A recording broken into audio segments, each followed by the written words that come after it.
Yo quiero empezar con esta conversación con una idea que Eric Heiser me dijo arriba.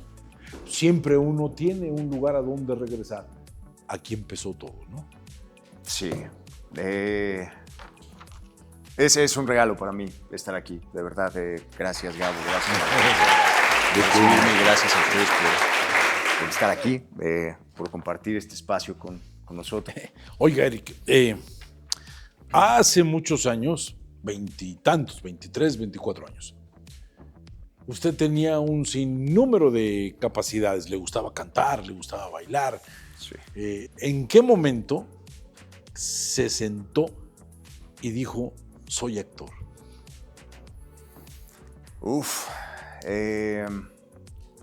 Creo que muchos años han pasado para poder realmente decir soy actor. Yo me sentí actor en el 2010, después de haber hecho un proyecto que se llamó El Octavo Mandamiento, donde siento que me enfrenté por primera vez a un personaje que me permitió explorar como todas las capas de lo que somos los seres humanos, desde su parte más luminosa hasta su parte más oscura. Y yo hasta ese momento pude decir, ya soy actor.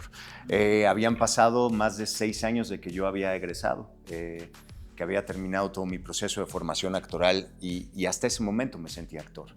Hace años yo era testigo de la prudencia con la cual usted le entraba a las emociones. Sí. ¿En qué momento se le empezó a quitar la prudencia con las emociones? Porque ahora las maneja de manera espléndida. Creo que cuando empecé también a escribir y a producir mis propios proyectos, como que encontré una libertad que antes no había tenido. Y esto tiene mucho que ver también con el proceso de encontrarme realmente con el actor que soy ahora, porque platicaba ahora con Gabo, mi proceso de formación actoral fue un tanto intermitente, porque muy pronto me llamaron a trabajar. Y entonces salí a hacer un montón de telenovelas y de cosas y de capítulos de Lo que callamos las mujeres y La vida es una canción y de cualquier cosa que se estuviera produciendo en ese momento. Y entonces yo, como que eso me obligó a formar una imagen de mí en la que yo me sintiera seguro, como esa estructura que yo no me atrevía a romper, porque era lo que aparentemente me estaba funcionando en ese momento. Hasta que yo dije, pues yo no quiero ser el güero malo y fresa de las telenovelas en mi vida. Yo nunca quise ser eso, pero eso era lo que la vida me estaba poniendo enfrente. Y al momento en que yo dije, yo ya no quiero hacer esto porque yo no soy solamente eso, como que todas mis emociones se destaparon y pude explotar realmente pues todo aquello que siempre había querido, sin miedo a equivocarme, porque yo tengo el recuerdo de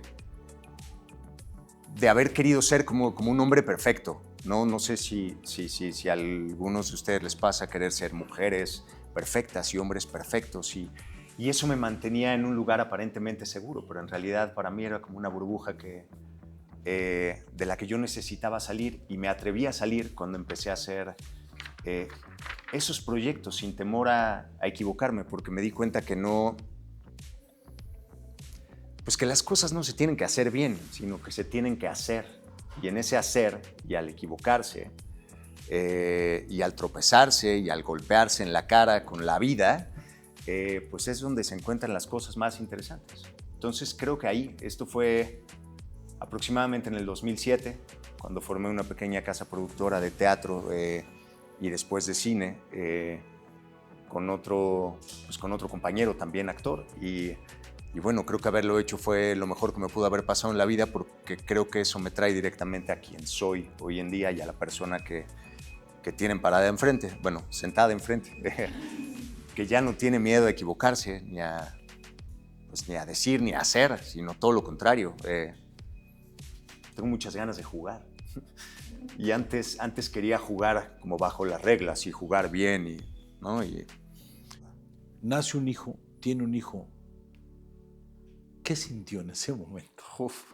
Porque yo creo que eso fue clave para usted, conociendo lo que significaba el eros filial, ¿no? Sentí de manera muy clara un antes y un después en mi vida. O sea, yo vi nacer a mi hijo y supe que mi vida había cambiado por completo. Va a sonar un poco loco, pero si bien mi vida es mucho más compleja de mil y una formas a partir de haber tenido un hijo, y es cierto que mi vida cambió por completo, pero siento que mi vida también se hizo mucho más fácil. Como que la vida me dio la oportunidad de mirar las cosas verdaderamente importantes y enfocarme solamente en ello. Y eso también se ha transportado a mi trabajo como actor. No quiero decir que no prepare las cosas y que mis procesos no sean similares a como lo hacía antes, pero siento que ahora llego de manera mucho más clara, mucho más fácil y mucho más profunda a todas esas emociones. Creo que tener un hijo, realizó mi sueño más grande, porque yo siempre quise ser papá y formar una familia, y ese sueño ya está cumplido. Pero también siento que me enriqueció un montón como actor, porque, y vuelvo a lo mismo, no tengo miedo de equivocarme, porque uno como padre se equivoca todo el tiempo, y uno como padre se da cuenta que no sabe nada, ¿no? Cuando vi a mi hijo, de inmediato yo me transportaba y miraba como que recordaba a mis papás, y yo tenía la imagen de mis papás como estas personas que lo sabían todo y que lo podían todo, y que si yo llegaba con un problema ellos los iban a resolver. Y ahora me doy cuenta que mis padres la sufrían, ¿no? Y decían, no sabemos nada, pero vamos a ver cómo te ayudamos. Y como que eso me ha permitido equivocarme sin preocupaciones. Y eso me ha llevado a ser como un poco más descarado con los procesos, y a decir, vamos a entrarle y a ver qué pasa, vamos a seguir un poco más mi intuición, ¿no? Y vamos a ver qué sucede. Mi vida cambió por completo en ese 19 de diciembre a las 7:50 de la noche. Fue cuando nació mi hijo. Verlo nacer transformó mi vida para bien. Nacen llenos de fuerza, ¿verdad? ¡Qué locura! Mueven las manos. Sí. Te hacen todo como diciendo, ya llegué, agárrense. Es loquísimo. Sí.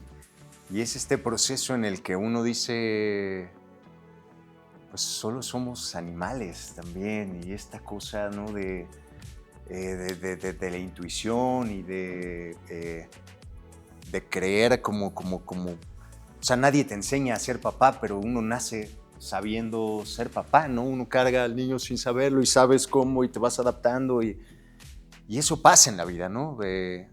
A veces creo que nos preocupamos de cosas que no tienen mucho sentido, y ese es el punto.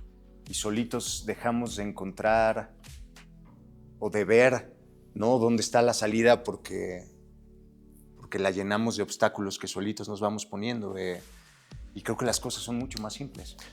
Toda esta obsesión que tenían ustedes por el personaje, ¿en qué se ha convertido el personaje como actor para usted, apreciable Eric? Para mí, en hacer.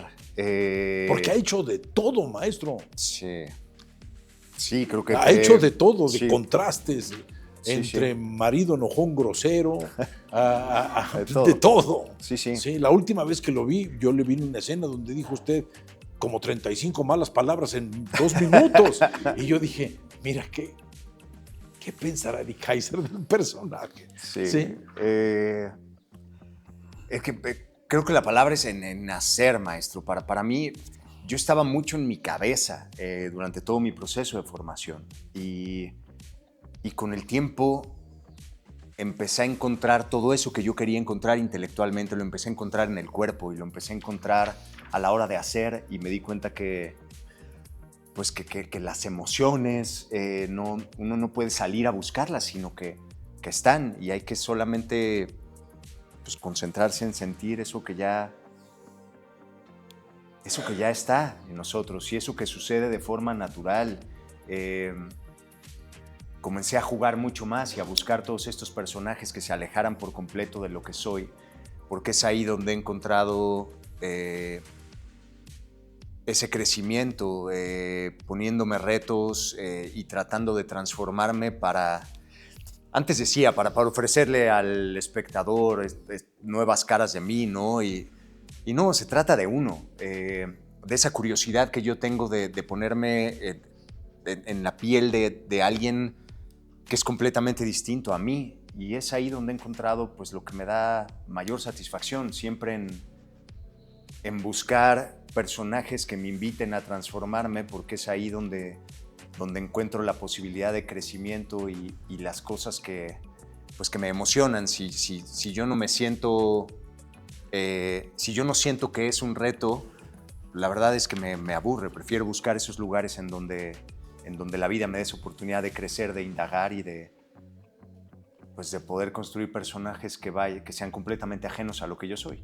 Y sí, he podido hacer pues un montón de cosas porque tengo esa inquietud. Cuando llega algo que yo siento que ya he hecho, prefiero decir, no, esto ya lo hice. O cómo podemos encontrar esto que sea distinto a esto otro que siento que ya hice, porque, no sé, siento que este proceso, más que el decir, soy actor y quiero ganarme un Oscar algún día, ¿no? Para mí los premios, para mí esto es un premio, ¿no? Para mí el éxito se mide de esta manera, en poder estar sentado aquí, en un lugar donde alguna vez yo recuerdo que estuvo Roberto Sosa y yo estaba sentado escuchando lo que Roberto decía con esa misma cara que veo que ustedes tienen conmigo, y es profundamente emocionante, ¿no? El tener el privilegio de hablar aquí frente a ustedes es, pues para mí eso es un regalo, y eso me hace abrazar el proceso que he vivido como actor los últimos 23 años, porque siento que tengo un montón de cosas que compartir y que decirles, ¿no? ¿Qué hizo con el gran miedo que le da a un actor iniciar su carrera? Creo que no lo he soltado jamás. O sea, creo que a mí las cosas que me dan miedo me emocionan. Cuando un proceso me da miedo, digo, ahí es a donde hay que entrarle, porque considero que el miedo es falta de información.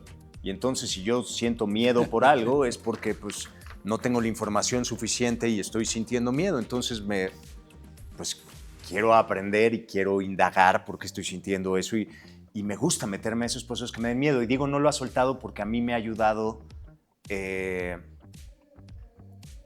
para que sea como un foco, como una alerta de a dónde debo entrarle. Yo sigo sintiendo la misma emoción al entrar a esta duela como lo sentía cuando iba a entrar a hacer un ejercicio, y sigo sintiendo la misma emoción de la primera vez cuando me paro frente a una cámara, y esa emoción es lo que siento que me hace seguir haciendo lo que hago con la misma emoción, la misma intensidad y las mismas ganas. Siento que el miedo no se me ha quitado, maestro, pero se ha ido transformando. De tal suerte que todo aquello que me da miedo es a donde yo sé que tengo que entrarle, porque eso es el lugar que me emociona, es el lugar desconocido, es el lugar que siento que me puede retar. ¿Y qué fue lo más importante de sentirse parte de una generación, Eric? Porque se acuerda de su generación. Claro, y nos seguimos viendo y nos seguimos procurando. Hemos tenido la fortuna de coincidir en muchos proyectos, de construir cosas juntos. Parte de esta sensación hermosa de sentir que yo estaba regresando a casa tiene mucho que ver también con esa tribu de 13 salvajes que fuimos los que nos graduamos y que creo que somos de las pocas generaciones que se han mantenido completamente activas estos 23. O sea, los 13 no hemos parado de trabajar y hemos seguido con esa curiosidad de seguir reinventándonos durante todo este proceso. Es hermoso pertenecer a una tribu, al menos para mí. Para mí la familia es muy importante, siempre lo ha sido, siempre ha sido el pilar de mi estructura como ser humano, pero también esa tribu llamada séptima generación del CEFAC en aquel momento, ¿no? Para mí es no, es un privilegio formar parte de ese grupo al que sé que siempre puedo regresar a encontrar inspiración o consuelo o enseñanzas y volteen a ver a los que tienen a su alrededor, porque es muy probable que lo sigan viendo el resto de sus vidas, si deciden seguir en este camino. Ser parte de una generación te da un lenguaje, te hace entender cuáles son las emociones de otro, qué lugar tenía unos para otro. ¿Por qué llego a esto? Salvajes, bestias o no, ustedes fueron enormemente disciplinados. Uh-huh. Fueron disciplinados en una tonalidad que un viejo como yo pues no entendía. Les decía, pórtense bien, cuando esa locura era parte de su disciplina. Sí. No se hubiera llegado a ningún lado si no hubieran tenido la valentía de romper todos los valores. Y ahora, todo aquello que les molestaba, que yo les decía, si pueden con nosotros, van a poder con quien sea. Sí. Que eso era la idea estúpida mía de tratar de entender, de decir, allá se va a poner más feo, porque allá van a competir, allá te van a despreciar, allá te van a traicionar. Y justo ahora, me imagino que la palabra disciplina ya es una palabra en su abecedario, ¿no, maestro? Sí, que sí. Tanto les molestaba antes, ¿no? Ah, sí. Yo lo agradezco enormemente, maestro. O sea, el proceso que vivimos aquí y la manera en la que nos hicieron fuertes definitivamente nos ayudó para enfrentar el mundo allá afuera, que es un mundo 3 veces más salvaje de lo que éramos nosotros. Es muy feo también. Yo siempre digo que para mí la actuación y el camino del actor es el camino más hermoso de la vida, pero para que algo sea tan hermoso, tiene igualmente esta contraparte de oscuridad y de cosas difíciles y de cosas duras y de cosas que puede ser muy fácil que te hagan renunciar y que te hagan decir, yo ya no quiero entrarle a esto porque esto es feo. Pero salimos muy bien curtidos de aquí como para poder enfrentarnos a ese universo salvaje, porque también nos tocó un momento de muchos cambios. Por ejemplo, la televisión estaba pues comenzando a desmoronarse como la televisión tradicional y a modificarse. Empezaron las series, pero creo que si no hubiéramos sido la generación que fuimos, no hubiéramos estado listos para enfrentar como ese proceso, y creo que muchos hubiéramos terminado dedicándonos a otra cosa. Hace 23 años la televisión comenzó a cambiar y al día de hoy no ha dejado de hacerlo. Bueno, la televisión y el cine y la manera en la que consumimos hoy día todos los medios visuales, ¿no? Están cambiando constantemente y uno tiene que ir cambiando con todos estos procesos, porque si no, pues es mejor que uno se dedique a otra cosa, ¿no? Porque uno se queda en el pasado, uno tiene que seguir cambiando. Sí. Dos cosas relacionadas. ¿Cuál fue el día que más se acuerda, para bien o para mal?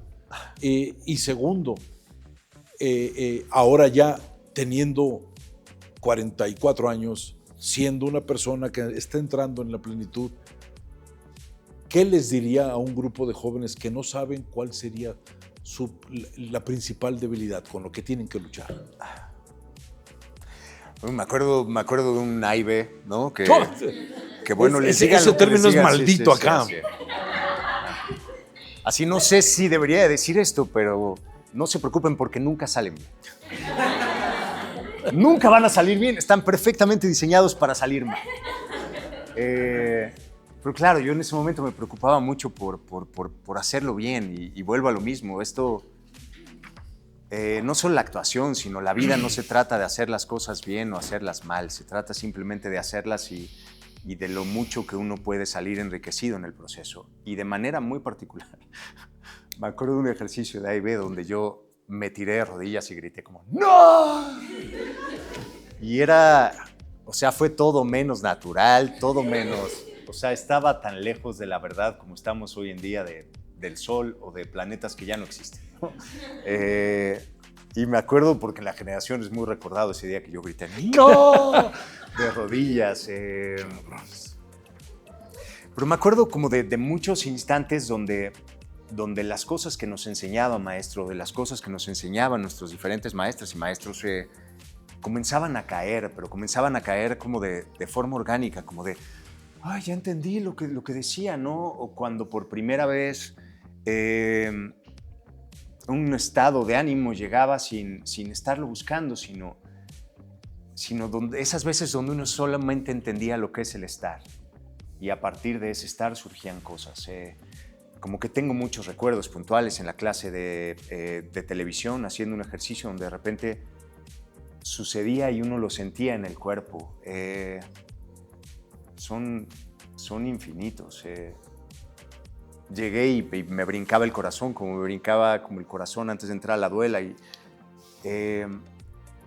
eso, como que ahora recuerdo como las cosas como...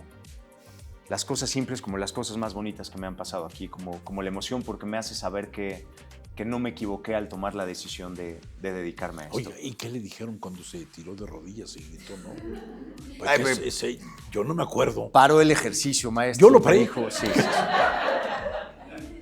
No recuerdo todo lo que me dijo, pero recuerdo que no salí muy animado de aquí en esa ocasión.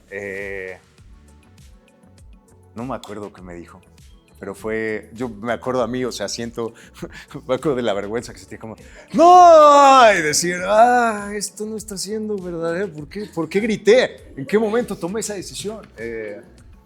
No sé, lo recuerdo con mucho cariño porque no sé, en ese momento yo sentía que la vida se me había acabado. Se decía, ¿por qué? Yo no soy actor, ¿no? Como que, ¿qué hago aquí? Los actores no hacen eso, ¿no? Y nada, después te das cuenta que no pasa nada y que la vida sigue y que es parte del proceso, equivocarse. La vida es aquello que tú haces, no aquello que tú dices que vas a hacer o aquello que dices que estás haciendo. Por eso me gusta mucho este verbo, el verbo hacer.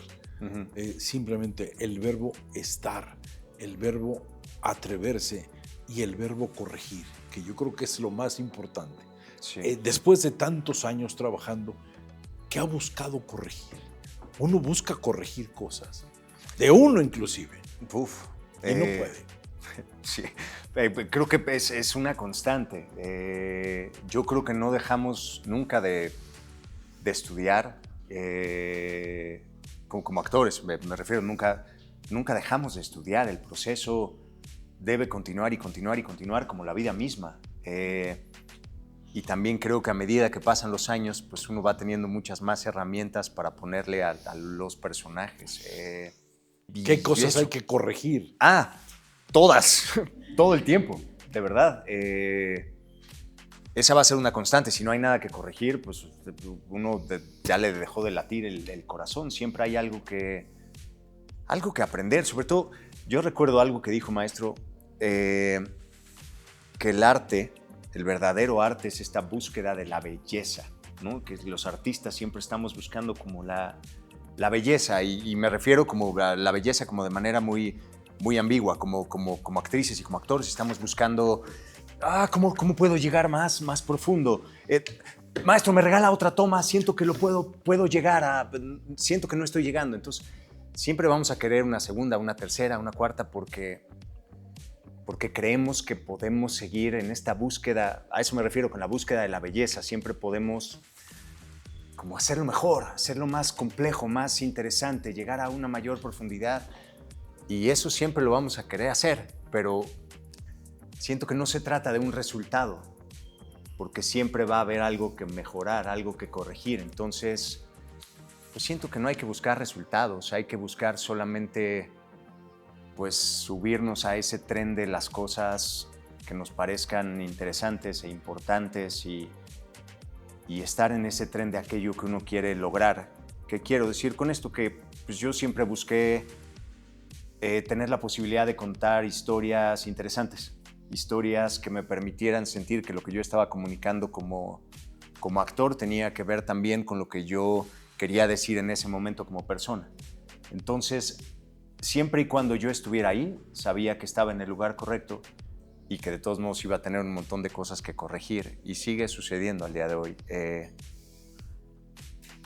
me preocupo menos por el resultado y estoy más pues, enfocado en el presente y en lo que yo tengo que aprender de ese momento, ¿no?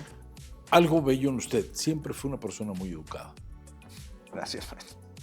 ¿Cómo batalla este hombre educado con esta terrible cosa de enfrentarse a alguien que trae un diablo adentro, ¿no? Que seres humanos que uno dice, pobre, ¿qué tanto le habrán hecho? Sí, sí. Y que le han tocado casos así, Sí. ¿y qué ha hecho para resolver? Poniendo límites desde el primer momento, maestro. Me ha tocado trabajar con grandes compañeras y con grandes compañeros, pero también me ha tocado trabajar con compañeros que trabajan solos o compañeros que son poco amables o que son irrespetuosos. Y creo que hay que poner límites y hay que decir todo aquello con lo que estamos de acuerdo y todo aquello con lo que no. Y decir, esto sí va conmigo y esto no, y no permitirlo.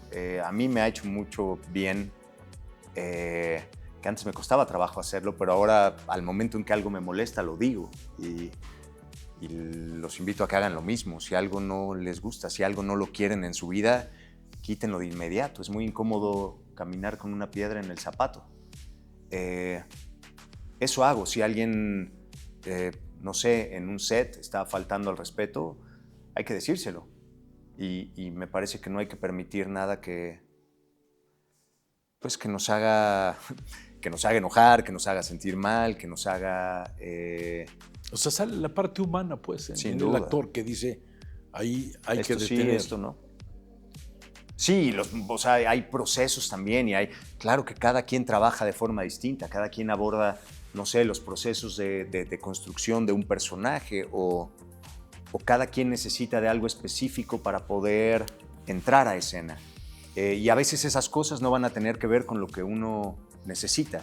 Entonces, por un lado hay que estar abiertos a decir, ok, si eso te funciona a ti, a mí no, pero déjame acompañarte en ese proceso lo más que pueda, pero también respeta esto otro que yo quiero o que yo soy, ¿no? Es eso, pues si bien en la actuación todo tiene que ver con el otro, pues nunca hay que olvidarse de uno mismo y de lo que uno también necesita para poder dar su mejor versión. ¿Cómo maneja Eric Kaiser la relación con esa subespecie que yo llamo representantes? Siempre, pues yo no hago equipo con alguien con quien no me lleve bien o alguien que considere que no puede representar lo que yo soy.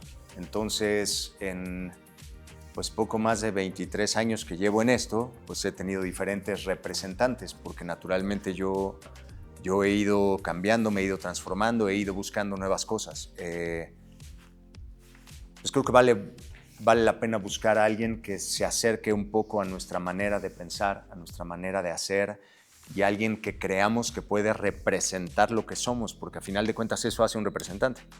Y al momento en el que pues, esa persona no sea congruente con lo que ustedes son, pues no tiene sentido hacer equipo ahí.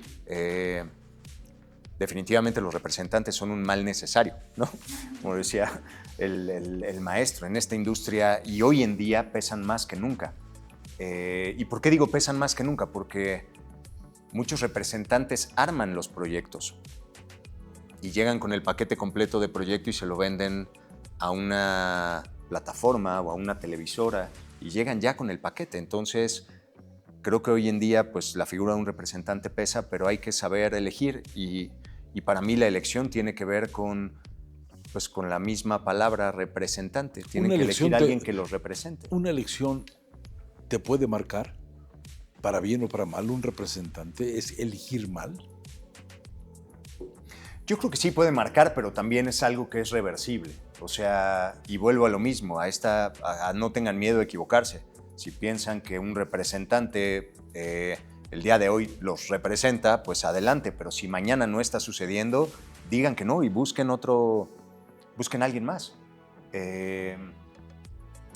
Esta carrera tiene mucho que ver con ensayo y error, ¿no? Y esa será una constante. Entonces, vuelvo a lo mismo, no tengan miedo a elegir, a equivocarse y a cambiar el rumbo del barco si las cosas no están caminando. Y la otra es que esas figuras de representantes en realidad tienen que hacer lo que ustedes les digan que quieren. Ustedes son quienes los tienen que direccionar. Y me acordé de algo que me gustaría compartirles. Yo siento que mi carrera comenzó a cambiar, no tanto por el hecho de tener un representante, pero sí de tener un publicista. Y yo contraté a una publicista sin tener el dinero para pagarle y sin que ella fuera una publicista reconocida.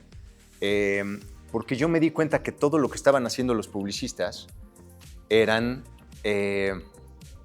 construir imágenes. Y entonces, construir como la imagen de los artistas y de... Yo decía, ¿por qué este güey tiene trabajo si no sabe ni hablar, no? Y entonces me di cuenta que había alguien atrás de esa persona diciendo, pues es que vende mucho y hace no sé qué. Y entonces yo me di cuenta que si contrataba a alguien que hablara todas esas cosas que yo quería que se dijeran de mí, pues la cosa podía caminar. Y entonces yo empecé a escribir mis propios artículos de prensa y le empecé a decir a esa publicista, mándalos a este periódico y a este otro y a este otro, y pues con suerte nos publican. Y me di cuenta también que hay muchos periodistas de espectáculos que son pues tremendamente flojos, otra subespecie, y entonces que estaban agarrando lo que yo escribía literalmente y lo estaban publicando tal cual y yo quería. Y entonces, con un poco de suerte, salían unas cosas como de trabajo que me permitieron pagarle a esta publicista y se quedó conmigo como 3 años, haciendo exactamente lo que yo le estaba pidiendo que hiciera. Y ella empezó a construir su carrera a partir de eso y mi carrera cambió. ¿Qué quiero decir con esto? Que si tienen un representante, no se les olvide que ese representante tiene que hacer exactamente lo que ustedes le pidan. Y entonces tienen que ser responsables con eso que ustedes están pidiendo y tienen que tener muy claro el camino hacia donde quieren ir, porque bien se dice que en el pedir está el dar, y yo creo firmemente en que si pides las cosas de corazón y se lo pides al universo de la forma correcta, el universo se los va a dar. Entonces, cuidado con lo que piden, porque el universo se los va a dar. Sí, pídanle de forma correcta a los representantes. ¿Qué va a hacer uno con lo que le da? Después de 23 años, ¿cómo se sigue entrenando, maestro? Porque hay un entrenamiento constante en usted, sí, aparte de la reflexión y la inteligencia que tiene. Trato de incomodarme constantemente. ¿Qué quiero decir con eso? El momento que yo me empiezo como a sentir cómodo, a sentir que yo ya la hice en la vida, entonces entiendo que me tengo que mover un poco hacia otro lugar, hacia un lugar que me mantenga curioso, hacia un lugar que me dé miedo. Por eso hablaba del miedo. A mí, cuando veo algo que digo, ay, esto como que esta montaña se ve muy grande y como que no veo el camino, digo, pues ahí es a donde hay que ir.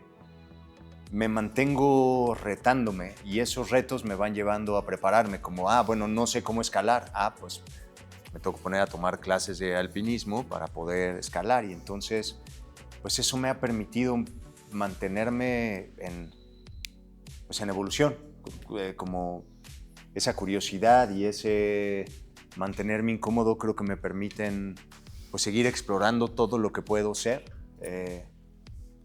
y normalmente buscando, cuando me empiezan a ofrecer ciertos personajes, que eso siempre ha sido como un foco de alerta en mi carrera. Cuando veo que me ofrecen lo mismo, digo, me tengo que mover, porque es muy fácil que a uno lo estereotipen, o que incluso uno mismo cree una imagen de sí que se compre, ¿no?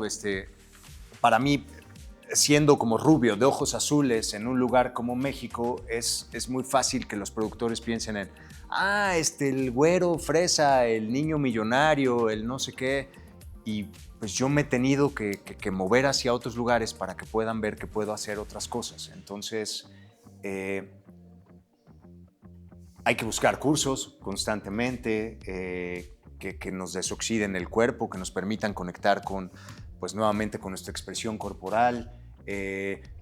hay que buscar talleres de voz, hay que buscar talleres de actuación que nos permitan encontrar nuevos caminos. Eso, hay que mantenerse en constante cambio porque la vida allá afuera está cambiando constantemente y este medio cambia constantemente y hay que estar listos para ello. ¿Qué decirle? Placer escucharlo, Sí. placer verlo tan maduro, tan guapo, tan listo para todo. Gracias. Que la vida le dé no lo que usted desea, sino que lo sorprenda todavía más. Muchas gracias. Y por favor, si me lo permiten, yo les pido un aplauso porque yo lo admiro mucho. Muchas gracias.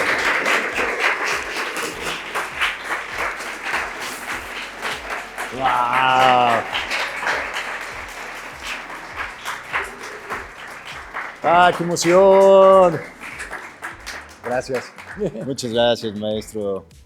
Mucha alegría, maestro, y mucha salud para su hijo.